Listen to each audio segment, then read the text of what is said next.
اور داؤد اور سلیمان کا حال بھی سن لو کہ جب وہ ایک کھیتی کا مقدمہ فیصل کرنے لگے جس میں کچھ لوگوں کی بکریاں رات کو چر گئیں اور اسے روند گئی تھیں، اور ہم ان کے فیصلے کے گواہ تھے، تو ہم نے فیصلہ کرنے کا طریق سلیمان کو سمجھا دیا، اور ہم نے دونوں کو حکمت و نبوت اور علم بخشا تھا، اور ہم نے پہاڑوں کو داؤد کا مسخر کر دیا تھا کہ ان کے ساتھ تسبیح کرتے تھے، اور پرندوں کو بھی مسخر کر دیا تھا، اور ہم ہی ایسا کرنے والے تھے۔ اور ہم نے تمہارے لیے ان کو ایک طرح کا لباس بنانا بھی سکھا دیا تاکہ تم کو لڑائی کے ضرر سے بچائے، پس تم کو شکر گزار ہونا چاہیے۔ اور ہم نے تیز ہوا سلیمان کے تابع فرمان کر دی تھی جو ان کے حکم سے اس ملک میں چلتی تھی جس میں ہم نے برکت دی تھی، یعنی شام کی طرف، اور ہم ہر چیز سے خبردار ہیں۔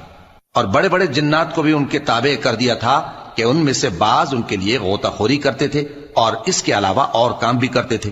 اور ہم ان کے نگہبان تھے۔ اور ایوب کو یاد کرو جب انہوں نے اپنے پروردگار سے دعا کی کہ مجھے تکلیف پہنچی ہے اور تو سب سے بڑھ کر رحم کرنے والا ہے، تو ہم نے ان کی دعا قبول کر لی اور جو ان کو تکلیف تھی وہ دور کر دی، اور ان کو بال بچے بھی عطا فرمائے، اور اپنی مہربانی سے ان کے ساتھ اتنے ہی اور بخشے۔ اور عبادت کرنے والوں کے لیے یہ نصیحت ہے۔ اور اسماعیل اور ادریس اور ذوالکفل کو بھی یاد کرو، یہ سب صبر کرنے والے تھے،